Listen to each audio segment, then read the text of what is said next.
ดีครับสวัสดี FC ทุกท่านครับสวัสดีไปทางแฟนเพจ Facebook ของเราครับผมเนาะ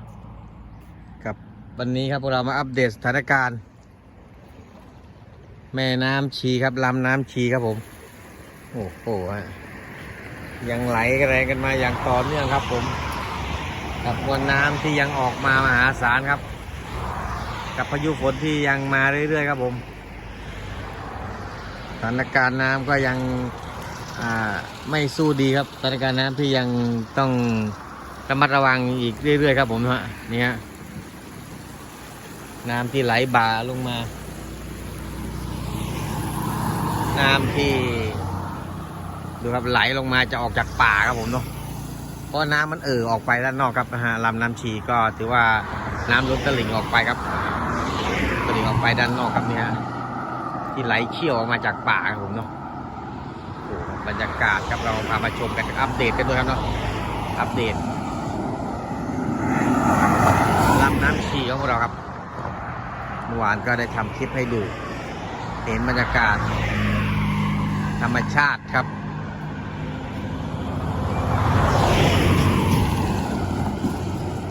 ในน้ำครับ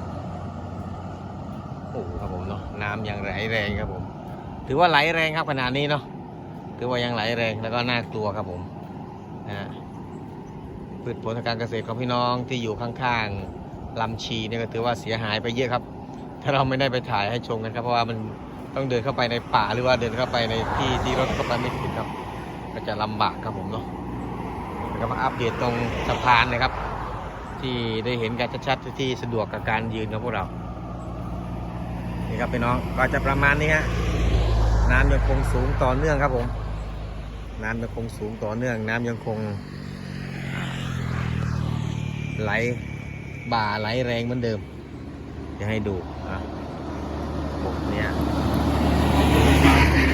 มวลน้ำที่ไหลอย่างแรงครับผมเนาะไหลบ่าอย่างแรงเลยดูสิครับดูครับพี่น้องดูสิครับน่ากลัวไหมครับไหลแรงจริงๆครับวันนี้เราจะพาพี่พ้องเพื่อนๆพวกเรา FC หรือท่านที่เข้ามาชมไปดูอีกฝากหนึ่งครับกับบรรยากาศเดี๋ยวพาไปดูบรรยากาศทางด้านนี้ฮะโอ้โหข้ามถนนก็กลัวครับพี่น้องบรรยากาศของน้ำมวลน้ำของลำน้ำชีครับเราข้ามสะพานไปแล้วครับนะข้ามสะพานไปดูฝั่งเหนือผมเนาะ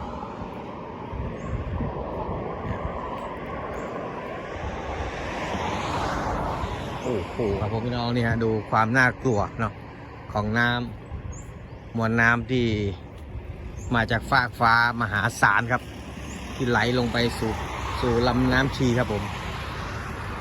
ครับพี่น้องเนี่ยบรรยากาศอย่างนี้ได้เห็นในช่วงน้ำหลากเลยครับพี่น้องเห็นในช่วงบรรยากาศอย่างนี้นะครับ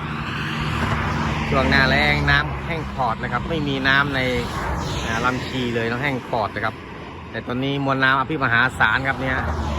น้ำเยอะจริงๆครับแล้วก็ไหลเชี่ยวจริงๆครับอันตรายมากๆครับเนี่ยพี่น้องครับตกลงไปนี่หรือว่าตกลงไปด้านล่างนี่ผมว่าจบเลยเนาะมันลึกจริงๆครับตรงนี้ลึกมากๆครับจากถึงก้นของจากมวลน้ำตรงนี้ถึงก้นที่เป็นด้านล่างนะครับเนาะก้นของแม่น้ำชีประมาณเกือบ20 เมตรนะครับตรงนี้ลึกมากนะครับผมเนี่ย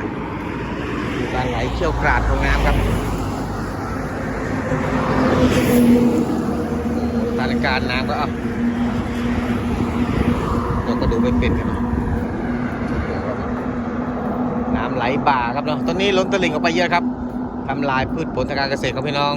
ละแวกใกล้เคียงนี้เยอะแล้วครับผมเนาะมากมายแล้วฝั่งนี้จะไม่เห็นเท่าไหร่ครับเนาะถัดจากนี้ไปประมาณ 4-5 กิโลครับว่าจะไหลบ่าออกล้นทะลักออกไปทางนาข้าวของพี่น้องครับตัวนี้เป็นท้องทะเลไปแล้วครับผมเนาะ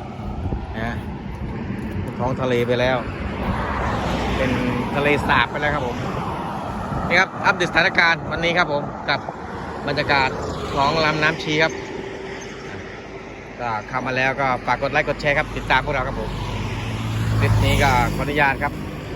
จบเพียงแค่นี้ครับสวัสดีครับ